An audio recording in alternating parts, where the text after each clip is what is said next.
여호수아서 22장 10절로 20절 말씀 우리 한 목소리로 봉독하겠습니다. 시작. 루벤 자손과 갓 자손과 므낫세 반 지파가 가나안 땅 요단 언덕가에 이르자 거기서 요단가에 제단을 쌓았는데 보기에 큰 제단이었더라. 이스라엘 자손이 들은즉 이르기를 루벤 자손과 갓 자손과 므낫세 반 지파가 가나안 땅의 맨 앞쪽 요단 언덕가 이스라엘 자손에게 속한 쪽에 제단을 쌓았다 하는지라. 이스라엘 자손이 이를 듣자 곧 이스라엘 자손의 온 회중이 실로에 모여서 그들과 싸우러 가려 하니라. 이스라엘 자손이 제사장 엘라살의 아들 비느하스를 길르앗 땅으로 보내어 루벤 자손과 갓 자손과 므낫세 반 지파를 보게 하되 이스라엘 각 지파에서 한 지도자씩 10지도자씩들을 그와 함께 하게 하니 그들은 각기 그들의 조상들의 가문의 수령으로서 이스라엘 중에서 천부장들이라. 그들이 길르앗 땅에 이르러 르벤 자손과 갓 자손과 므낫세 반 지파에게 나아가서 그들에게 말하여 이르되 여호와의 온 회중이 말하기를 너희가 어찌하여 이스라엘 하나님께 범죄하여 오늘 여호와를 따르는 데서 돌아서서 너희를 위하여 제단을 쌓아 너희가 오늘 여호와께 거역하고자 하느냐. 부올의 죄악으로 말미암아 여호와의 회중에 재앙이 내렸으나 오늘까지 우리가 그 죄에서 정결함을 받지 못하였거늘 그 죄악이 우리에게 부족하여서 오늘 너희가 돌이켜 여호와를 따르지 아니하려고 하느냐. 너희가 오늘 여호와를 배역하면 내일은 그가 이스라엘 온 회중에게 진노하시리라. 그런데 너희의 소유지가 만일 깨끗하지 아니하거든 여호와의 성막이 있는 여호와의 소유지로 건너와 우리 중에서 소유지를 나누어 가질 것이니라. 오직 우리 하나님 여호와의 제단 외에 다른 제단을 쌓음으로 여호와를 거역하지 말며 우리에게도 거역하지 말라. 세라의 아들 아간이 온전히 바친 물건에 대하여 범죄함으로 이스라엘 온 회중에 진노가 임하지 아니하였느냐. 그의 죄악으로 멸망한 자가 그 한 사람만이 아니었느니라 하니라. 아멘.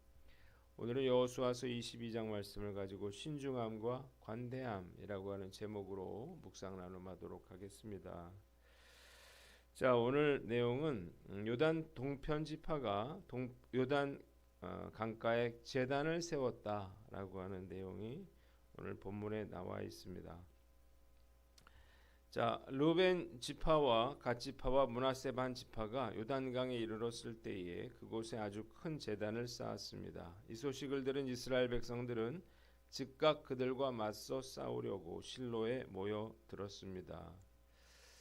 자, 이스라엘 백성들이 요단 동편 지파가 요단 강가에 제단을 세웠다는 소식을 듣고 즉각적으로 싸우러 모인 이유가 무엇일까요? 하나님께서 이스라엘 백성들에게 제사에 대한 율법을 주시면서 그 장소는 오직 여호와의 성막이고 그 집행자는 오로지 제사장과 레위인으로 국한시키셨기 때문입니다. 요단 동편 지파가 제단을 쌓은 것은 충분히 오해할 만한 그러한 행동이었던 거예요.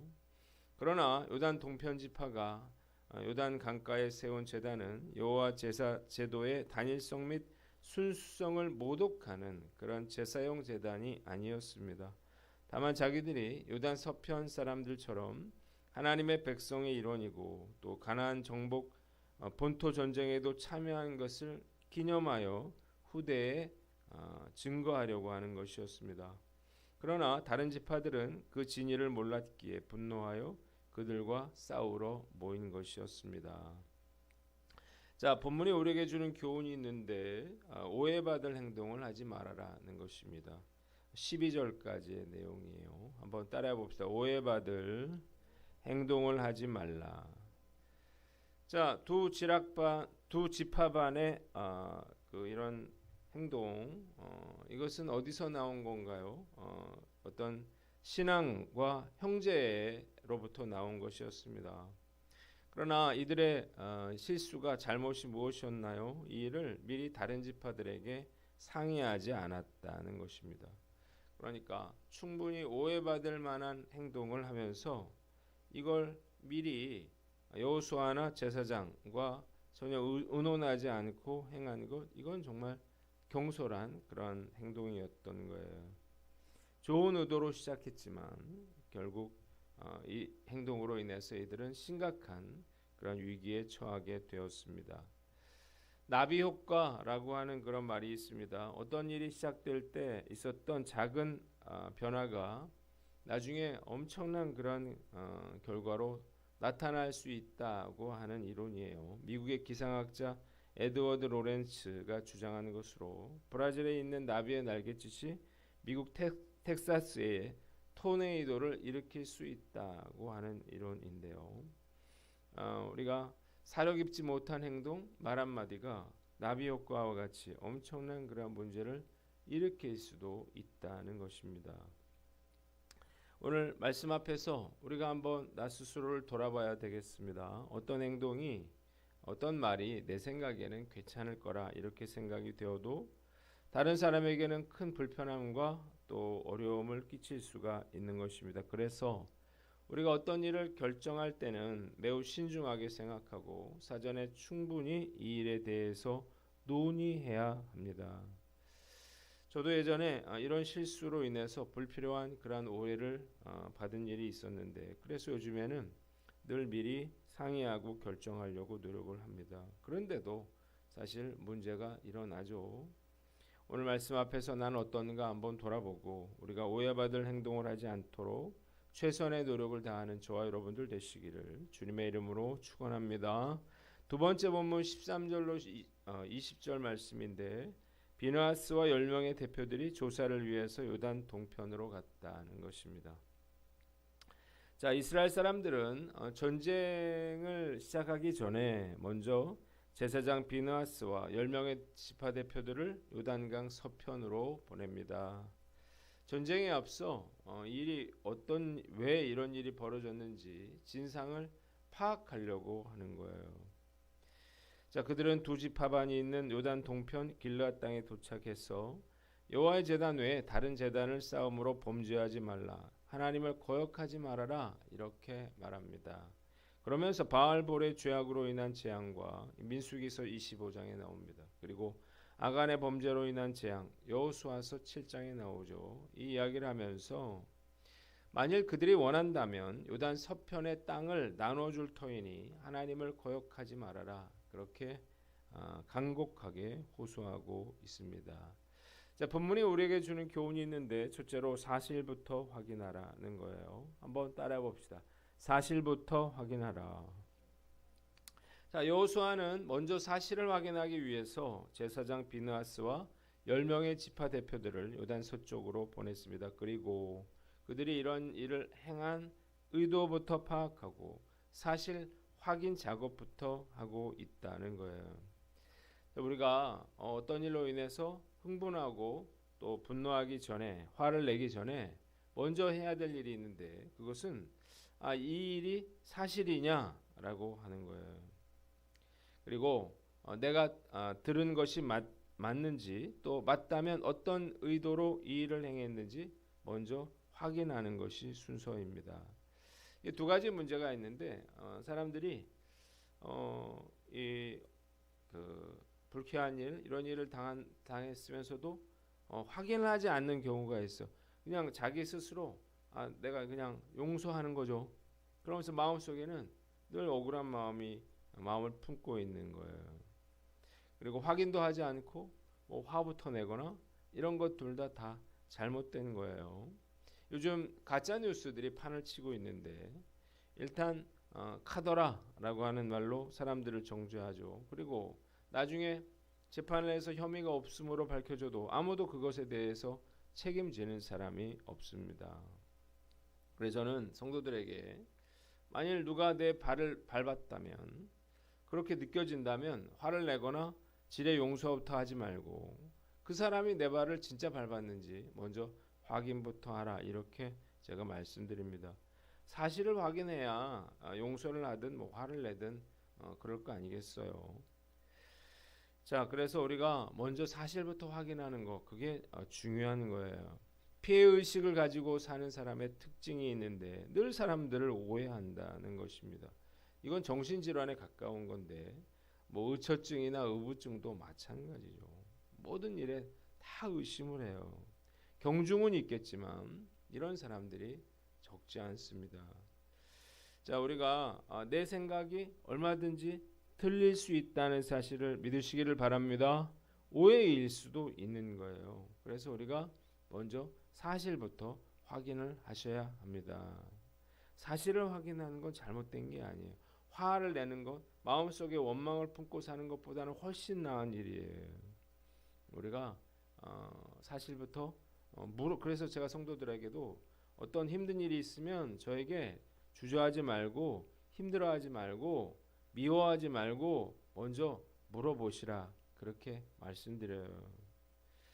자, 내가 확인하지도 않고 무고한 사람을 의심하고 그 사람을 미워하는 것이야말로 정말 잘못된 일인 거죠. 오늘 나는 어떤가 한번 살펴보고 먼저 사실부터 확인하고 우리가 냉철하게 판단할 수 있는 저와 여러분들 되시기를 주님의 이름으로 축원합니다. 두 번째는 소통하라는 것입니다. 한번 따라해 봅시다. 소통하라. 자, 제사장 비느하스와 10명의 지파 대표들이 진심을 다해서 요단 동편 지파 사람들을 설득하려고 노력하고 있습니다.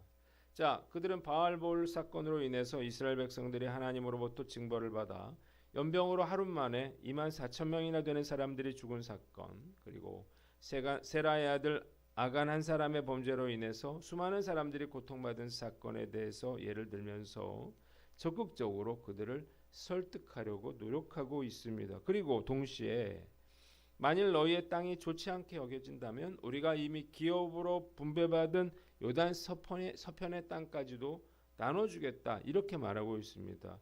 자, 요단 동편은 이미 땅을 차지했잖아요. 그럼에도 불구하고 지파 사람들이 뭐라고 말하고 있습니까? 너희가 이것으로 만족이 안 된다면 서편에 있는 땅을 더 떼주겠다 이렇게까지 말하고 있는 거예요. 자신의 것을 내어주고서라도 그들의 범죄함을 막으려고 하고 있는 것입니다. 진심을 가지고 소통해야 하는데요. 그러기 위해서 두 가지 중요한 방법이 있습니다. 첫째는 진심을 가지는 거예요. 진심을 담은 간곡한 호소는 결국 사람의 마음을 움직일 수 있다는 사실을 믿으시기를 바랍니다. 그래서 우리가 진심의 마음을 갖는 게 중요하다. 두 번째는 내 방식만 고집하지 않는 거예요. 자, 그래서 서편 사람들은 뭐라고 말하고 있습니까? 우리가 너희가 땅이 부족하면 그 땅이라도 나눠주겠다고 그렇게 그 이야기를 하고 있는 거죠. 그러니까 우리가 어떤 협상을 한다든지 대화를 할 때 내 방식만 계속 주장한다 그러면 더 이상 진전이 안 되는 거예요. 대안과 절충안이 필요한 것입니다. 그래서 우리가 전 진심을 담은 그런 대화를 하기 위해서는 우리가 늘 마음을 열고 또 내 행동이나 내 마음을 바꿀 그런 자세와 준비가 되어 있어야 한다는 거죠. 얼마든지 우리가 정말 마음이 있다면 다른 방법도 찾아볼 수 있어야 하는 것입니다. 오늘 말씀 묵상하면서 이스라엘 백성들이 전쟁을 하기 전에 먼저 대화부터 했던 것 정말로 잘한 일이라 이런 생각이 들어요. 만약 사실 확인 없이 전쟁을 시작했다면 무서운 동족 상잔의 그런 비극이 일어났을 것이기 때문입니다. 제가 늘 문제와 갈등이 있었지만 한 교회에서 제가 19년 동안 큰 어려움 없이 목회를 이어올 수 있었던 것, 제 나름대로 진심의 마음을 가지고 그리고 성도들과 소통하려고 노력해 왔기 때문이라고 생각해요. 진실의 마음이 더욱 중요했다 이런 생각이 듭니다. 거짓은 언젠가 다 드러나게 돼 있습니다. 그러나 진심으로 사람들을 대하고 마음을 열고 소통하려고 노력하고 내가 정말 정직하게 산다면 결국 언젠가는 다 오해가 풀리고 또 문제가 다 해결이 되리라 저는 믿습니다. 사랑의 마음이 오해를 푸는 대화의 열쇠이기도 하지만 오해를 방지하는 그런 역할도 하는 거예요. 오늘 이 말씀은 나와 다른 사람과의 관계에서의 그런 문제에도 적용할 수 있겠지만 나와 내 아내, 또 나와 내 부모, 나와 내 자식 간의 그런 의사소통의 그런 문제도 해결할 수 있는 그런 방법이라고 하는 사실을 깨달으시기를 바랍니다. 그래서 우리가 묶여있던 것들을 진실함과 사랑의 마음으로 풀고 우리가 주님 안에서 우리가 평화를 누리는 저와 여러분들 되시기를 주님의 이름으로 축원합니다. 기도하겠습니다. 하나님 아버지, 우리가 오해받을 그러한 행동을 하지 않고 우리가 늘 먼저 사실부터 확인하고 사랑과 진심으로 소통케 하여 주시옵소서.